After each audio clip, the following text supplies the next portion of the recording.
From AccuWeather.com, this is AccuWeather Daily, a brief host-read article. It's weather news in a nutshell. New York City has been shrouded in haze and smoke as dangerous wildfires continue to cause bad air quality across the tri-state region amid a historic drought. Fires broke out on Friday in Brooklyn, the Bronx, and nearby New Jersey, areas that are not typically prone to wildfires, but are experiencing a significant drought, and that sent an acrid, smoky odor throughout the city. Governor Kathy Hochul confirmed that multiple wildfires are burning across New York State, particularly in the Hudson Valley, Long Island, and the Catskills region. She announced a multi-agency response to combat fires engulfing hundreds of acres in Ulster, Sullivan, and Orange counties. A forest ranger died battling a brush fire along the New York-New Jersey border on Saturday night. Firefighters responded to a forest fire near the Greenwood Lake Turnpike along state lines in Orange County when a tree fell on the ranger, killing him. On Friday evening, firefighters in New York City responded to a call about a fire in Prospect Park. Over 100 emergency responders worked for 3 hours to extinguish the blaze. One firefighter sustained a minor injury, and the cause of the fire remains unknown. At the same time, a brush fire erupted in High Bridge Park in the Bronx, requiring 25 firefighters roughly 2.5 hours to bring it under control. An air quality alert was issued for New York City, the Hudson Valley, and northern New Jersey. AccuWeather broadcaster Anna Azalian reported that the air quality in New York City was poor on Sunday morning with a rating of 60, which is unhealthy for sensitive groups such as people with asthma, other breathing issues, and lung problems, and those folks should avoid being outside when it is this smoky. The combination of dry brush, fallen leaves, warm days, and windy episodes have created ideal brush fire weather conditions. The last thorough soaking in most of the Northeast was in late September.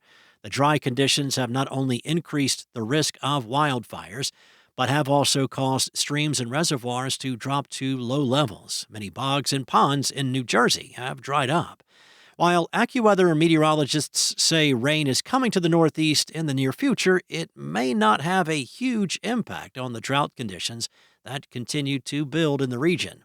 Amid this particularly dry fall, New York City Mayor Eric Adams issued a drought watch last week and urged residents in 15 counties to conserve water. The ongoing drought has contributed to the uptick in brush fires, and city officials are pushing for increased vigilance and water conservation as the drought is expected to continue for the next 2 months. Zach Iskell, Commissioner of New York City Emergency Management, stressed the reality of climate change and its various manifestations, including an increased frequency of wildfires, saying every New Yorker needs to understand that we now live in a time of extreme weather.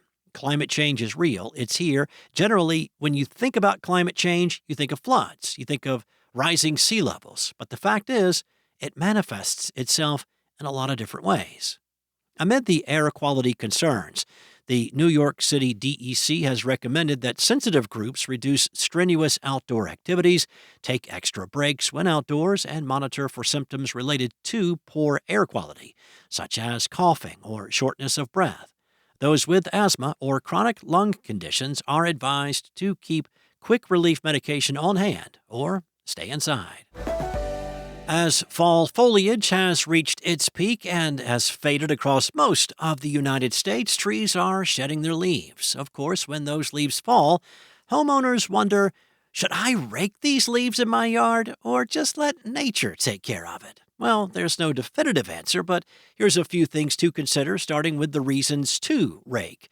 Thick piles of leaves can do more harm than good for most lawns, killing the grass underneath throughout the winter months. Additionally, piles of wet leaves can cause mold to grow, which can damage the lawn as well.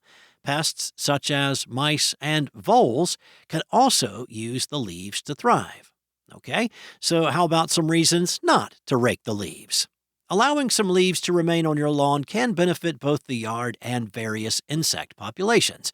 If you have just a few leaves, say about 20% of your lawn covered, you could just go ahead and ignore those. They'll blow around, settle in, and break down on their own. As leaves break down, they return nutrients to the soil, which can help plants grow the following year. Leaves can also serve as safe harbors for bugs and insects, including lightning bugs, so leaving some leaves can help boost the firefly population for next summer. And if you want another option, you can mulch them. Mulching leaves can be a good middle ground that has similar benefits to raking and not raking. That's all for now. You can find more stories and regional forecasts at AccuWeather.com. And for your local forecast at your fingertips, download the AccuWeather app. Enjoy the rest of your day. I'll be back tomorrow with more from AccuWeather.